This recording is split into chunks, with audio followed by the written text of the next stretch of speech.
चलिए जानते हैं भारत की हर जिला हर क्षेत्र की फटाफट बड़ी खबरों को केवल 5 मिनट में। तो वीडियो को लाइक करके चैनल को सब्सक्राइब जरूर कर दें। ममता बनर्जी ने बीजेपी को दे डाली बड़ी चेतावनी, कहा एसआईआर लागू हुआ तो मैं पूरे देश में बीजेपी की नींव हिला दूंगी। सीएम ममता बनर्जी ने एसआईआर के खिलाफ चांदपारा से मथुआ हार्टलैंड ठाकुर नगर तक विशाल मार्च निकाला। भारी भीड़ उमड़ी और ममता ने कहा कि जनता के अधिकारों पर किसी तरह की चोट बर्दाश्त नहीं की जाएगी। राम मंदिर के शिखर पर भगवा धर्म ध्वज लहराया गया और प्रधानमंत्री नरेंद्र मोदी ने ध्वजारोहण किया। वहीं अयोध्या में मुख्यमंत्री योगी आदित्यनाथ ने कहा कि हमने कहा था राम लल्ला हम आएंगे, मंदिर वहीं बनाएंगे, और आज अयोध्या में धर्म ध्वज लहरा रहा है। राहुल गांधी ने कहा कि देश की मतदाता सूची के साथ खुला खेल हो रहा है और एसआईआर प्रक्रिया वोट की चोरी को सिस्टम में फिट करने की सबसे बड़ी साजिश बन चुकी है, जहां लाखों नाम बिना वजह हटाए जा रहे हैं, कुछ को मृत दिखाकर बाहर किया जा रहा है और चुनाव आयोग चुप्पी साधे बैठा है। देश में घुसपैठ का मुद्दा फिर गर्मा गया है और केंद्र सरकार का कहना है कि हर एक घुसपैठिए को चुन चुनकर बाहर किया जाएगा, जबकि विपक्ष एसआईआर को मतदाता सूची में छेड़छाड़ का हथियार बता रहा है और सुरक्षा एजेंसियों ने सीमावर्ती इलाकों में निगरानी और कड़ी कर दी है, जिससे राजनीतिक तनाव और बढ़ गया है। चुनाव आयोग के दफ्तर के बाहर प्रदर्शनकारी बूथ लेवल अधिकारियों ने बैरिकेड तोड़ दिए और ममता बनर्जी ने उनका समर्थन किया, जिससे बंगाल में एसआईआर पर बड़ा बवाल खड़ा हो गया है। केशव प्रसाद मौर्य ने कहा कि राहुल गांधी और अखिलेश यादव की कंपकंपी छूटी हुई है और 2027 के उत्तर प्रदेश चुनाव में भाजपा 2017 का रिकॉर्ड तोड़ देगी। तृणमूल कांग्रेस ने आरोप लगाया है कि चुनाव आयोग भाजपा की बी टीम की तरह काम कर रहा है और एसआईआर का इस्तेमाल बड़े पैमाने पर वोटर हटाने के लिए किया जा रहा है, जिससे बंगाल में राजनीतिक हलचल बढ़ गई है। चुनाव से पहले मुख्यमंत्री ममता बनर्जी महाकाल मंदिर बनवा रही हैं, जिसे हिंदू वोट साधने की कोशिश माना जा रहा है और इसी दौरान बंगाल में एसआईआर को लेकर राजनीतिक टकराव लगातार तेज होता जा रहा है। एसआईआर के दौरान 6 राज्यों में 16 बूथ लेवल अधिकारियों की मौत पर मल्लिकार्जुन खड़गे ने कहा कि भाजपा की वोट चोरी अब जानलेवा रूप ले चुकी है। मुकेश सहनी ने कहा कि अभी तो उनका गृह विभाग छीना गया है, आगे भाजपा मुख्यमंत्री नीतीश कुमार से मुख्यमंत्री की कुर्सी भी छीन लेगी। अमित शाह ने दोहराया कि 15 फरवरी 2026 तक सभी नक्सली हथियार डाल देंगे और इस बारे में उन्होंने 3 राज्यों को पत्र लिखा है। मुख्यमंत्री योगी आदित्यनाथ ने कहा कि छल और छद्म से देश की जनसांख्यिकी बदलने की कोशिश हो रही है और इस पर उन्होंने गंभीर चेतावनी दी है। अखिलेश यादव ने कहा कि वोटर लिस्ट में आपका नाम कट जाएगा, जबकि चुनाव आयोग का कहना है कि उत्तर प्रदेश में एसआईआर पूरी तरह सही तरीके से चल रहा है। बिहार चुनाव के बाद लालू यादव परिवार की परेशानियां बढ़ती जा रही हैं और तेजस्वी यादव दिल्ली के लिए रवाना हो गए हैं। बिहार के उप मुख्यमंत्री विजय कुमार सिन्हा ने पद संभालते ही भूमाफिया के खिलाफ सख्त कार्रवाई का ऐलान कर दिया है। झारखंड के स्वास्थ्य मंत्री इरफान अंसारी ने एसआईआर को लेकर विवादित बयान दिया कि यदि कोई बूथ लेवल अधिकारी आपके घर नाम काटने आए तो उसे घर में बंद करके ताला मार दो। गाजियाबाद में मुख्यमंत्री योगी आदित्यनाथ गुफा मंदिर का उद्घाटन करने आ रहे हैं और प्रशासन पूरी तैयारी में जुटा है। बिहार चुनाव में हार के बाद राष्ट्रीय जनता दल ने 32 गायकों को नोटिस भेजा है और उनके खिलाफ कार्रवाई की तैयारी कर रही है।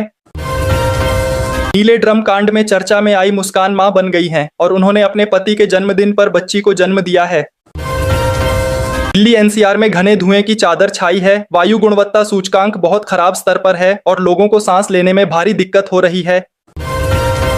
दिल्ली में बिहार कांग्रेस का बवाल सुलझाने के लिए नाराज नेता राहुल गांधी से मुलाकात करेंगे और कृष्णा अल्लावरू तथा राजेश राम के इस्तीफे की मांग रखेंगे। बिहार के बाद बंगाल में भी एसआईआर का मुद्दा गर्मा गया है और राहुल गांधी ने भाजपा के खिलाफ नया मोर्चा खोल दिया है। अशोक चौधरी ने कहा कि एसआईआर के मुद्दे पर राहुल गांधी फूंसी को फोड़ा बनाकर पेश कर रहे हैं। राजस्थान के सीकर में अचानक जहरीली हवा फैल गई और सांस लेने में दिक्कत के बाद कई लोग अस्पताल में भर्ती कराए गए। इथियोपिया में पहली बार ज्वालामुखी फटा और उठी राख का गुबार भारत तक पहुंच गया है, जिससे वैज्ञानिक सतर्क हैं। डॉलर के मुकाबले रुपए ने सुधार दिखाया और शुरुआती कारोबार में रुपए 79 रुपए 17 पैसे पर पहुंच गया। कनाडा ने नागरिकता कानूनों में बड़ा बदलाव किया है, जिससे भारतीय मूल के परिवारों को राहत मिलने की उम्मीद बढ़ी है। शुरुआती तेजी के बाद शेयर बाजार में भारी गिरावट आई और सेंसेक्स दिन के उच्चतम स्तर से 500 से अधिक अंक टूट गया। महिला कबड्डी विश्व कप 2025 जीतने पर प्रधानमंत्री नरेंद्र मोदी ने भारतीय टीम को बधाई दी है। मुंबई में ट्रैफिक जाम से निपटने के लिए पाताल लोक परियोजना बनाने की तैयारी की जा रही है। दिल्ली में प्रदूषण विरोधी प्रदर्शन के दौरान चिल्ली स्प्रे के बाद नक्सली हिडमा के समर्थन में नारे लगे और 15 लोगों को गिरफ्तार किया गया। मुख्यमंत्री देवेंद्र फडणवीस ने कहा कि मुंबई की लोकल ट्रेनें अब मेट्रो जैसी तेज और आरामदायक होंगी। वायु प्रदूषण को देखते हुए दिल्ली सरकार ने फैसला किया है कि सभी सरकारी दफ्तरों में 50% कर्मचारी घर से काम करेंगे। जनता दर्शन में मुख्यमंत्री योगी आदित्यनाथ एक एक फरियादी तक पहुंचे, उनकी शिकायतें सुनी और डीएम तथा एसएसपी को आवश्यक निर्देश दिए। हरियाणा में गुरु तेग बहादुर का 350वां शहीदी समागम और गीता महोत्सव धूमधाम से शुरू हुआ, जहां प्रधानमंत्री मोदी विशेष रूप से शामिल हो रहे हैं। राज्य सरकार ने इसे ऐतिहासिक आयोजन बताते हुए भव्य कार्यक्रमों की श्रृंखला तैयार की है। मुख्यमंत्री को लेकर जारी भ्रम पर कर्नाटक के सीएम सिद्धारमैया ने कहा कि अब कांग्रेस हाईकमान को इस विवाद पर पूर्ण विराम लगाना ही होगा। उन्होंने साफ कहा कि पार्टी में अनुशासन सर्वोपरि है और अंतिम फैसला दिल्ली ही करेगी।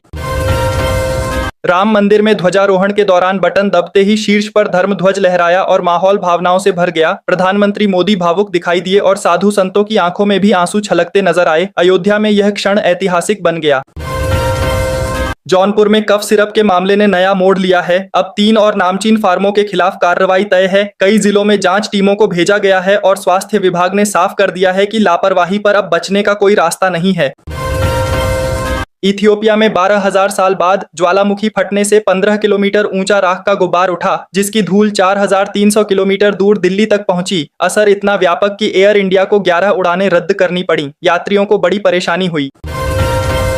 एंटी-एसआईआर रैली में ममता बनर्जी ने चुनाव आयोग पर सीधा हमला बोला और कहा कि यह अब बीजेपी आयोग बन चुका है। उन्होंने चुनौती देते हुए कहा कि अगर उन्हें रोका गया तो वह पूरे देश में बीजेपी की नींव हिला देंगी और बड़े आंदोलन की शुरुआत बंगाल से होगी। सोना 2,034 रुपए उछलकर 1,25,342 पर पहुंच गया, जबकि चांदी 3,369 बढ़कर 1,57,019 पर। इस साल सोना कुल 49,180 और चांदी 71,002 रुपए महंगी हुई। बाजार में तेजी जारी है।